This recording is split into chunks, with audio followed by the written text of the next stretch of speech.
Thank you, and I will introduce our next speaker, Michelle Holland. Michelle Holland, poet in residence for Santa Fe Girls School and treasurer of New Mexico Literary Arts, lives in Chimayo, New Mexico.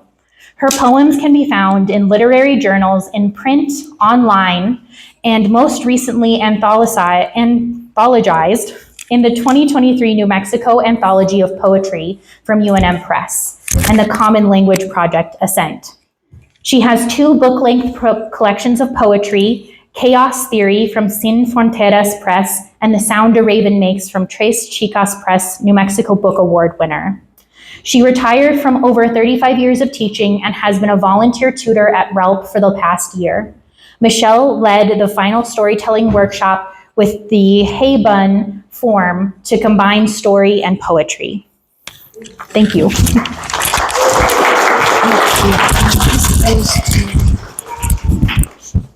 Thanks, Rebecca. The Hyben form is something I use with my students at the girls' school, and what it does is it combines storytelling in kind of a prose poetry form and haiku. And so it's a wonderful form, originally, we think, from Basho, one of the great haikuists from Japan. Usually it's a narrative form with a journey. And so mine will carry on that tradition, and it'll be a brief journey, but a journey. Rebecca mentioned the Collier family. And my story is about a day trip, a journey with Lucy Collier, who is with us in the audience.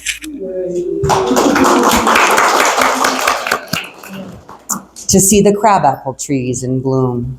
It's a story of loss and drought, resilience and hope. I will read a prose poetry narrative, pause, and then there will be a haiku, and another pause, and a narrative, and it'll go like that until the very end, which isn't very long. Lucy and the crabapple trees at Los Luceros. When my husband moved us from a Bellama home on a cul-de-sac in Las Cruces to a 19th century adobe farmhouse in Chimayo over 20 years ago, the focus of his paintings relocated as well. He took his turpentine, small stretched canvases, and a backpack full of oil colors whose names I still love to say out loud. Alizarin crimson, cadmium yellow, and scrambled his way into the barrancas, followed the chama and wide arroyos, or drove out to paint the church in Trampas, or old sheep barns in the dead of winter up in La Puente. In our home, I am still surrounded by the landscapes of northern New Mexico, the light, the earthy colors, the broad expanse of sky in all kinds of weather. My husband is gone, over 7 years now, and in this past winter of so little moisture, I felt his drought, his absence, and closed my heart to the connections he created on canvas. Years of his absence, eyes of the impressionist, moon over truchas. So when Lucy called, wondering if I'd like to go to Los Luceros, because the crabapple trees were blooming, I wanted to decline.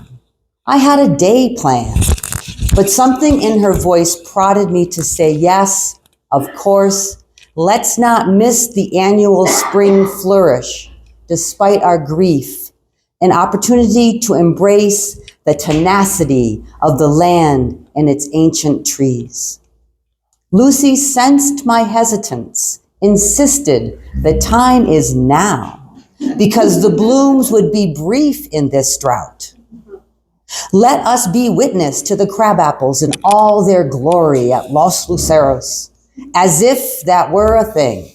Like the National Cherry Blossom Festival in Washington, D.C., or the Dogwood Azalea Festival in Charleston.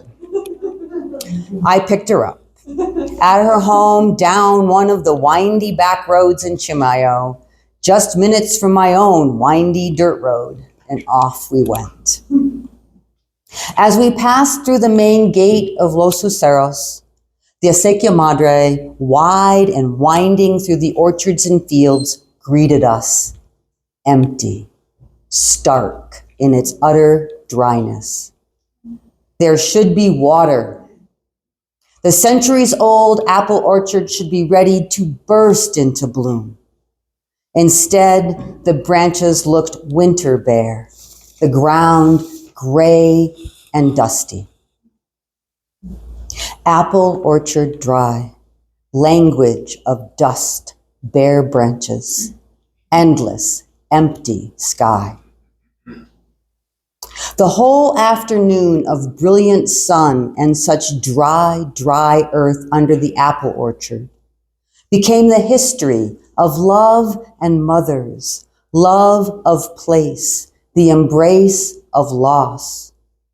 I asked Lucy about her connection with Los Luceros and learned she visited often after her parents settled here, and as a young adult, returned from a job in Boston to take care of her mother battling breast cancer.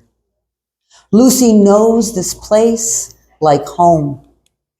She trusts that past the gnarled bare orchard would be the surprise of crabapples. She was right, and my heart lifted when I saw from the parking area a grove of gorgeously blooming pink blossom like Easter hats against the blue, blue sky. Lucy uses 2 walking sticks for balance, intrepid over uneven ground. Her vision is also diminished, so when we got to the blossoms, she asked me to pull down a branch so she could hold it close to her face, breathe in the fragrance as the whole place hummed with life, birds, bees, and the wafting scent of hope. I follow Lucy to where she stops, points 1 walking stick, and asks if I see a grave. I learn her mother is buried beneath the arch of blossoms in the midst of this crab apple orchard. I call Lucy close to the headstone with her mother's name, the only plot in this space. She asks me to read the words on the stone, a tribute by Tagore, a poet and family friend, for her mother, Nina Collier. Your smile was the flowers of your own fields. Your talk, the rustle of your own mountain pines. Your heart was the woman that we all know. The words reflect one mother's connection to the land, this place, the years of drought, the hope that rain will come again as spring always comes round, the light captured in the paintings on my walls when the cottonwoods just begin to leaf out and the crabapple trees burst into their own brilliant cry against all that dies, all that comes to life again. There's something about the Acequia Madre, dry that day, but promising to bring water to the land, the trees. Lucy, determined to get to these trees at their peak of bloom and fragrance, visit her mother's resting place, the glorious brief beauty of a spring blossoming despite the drought. Red, tight buds curled, bloom brilliant Easter bonnets, faces to the sun. Thank you.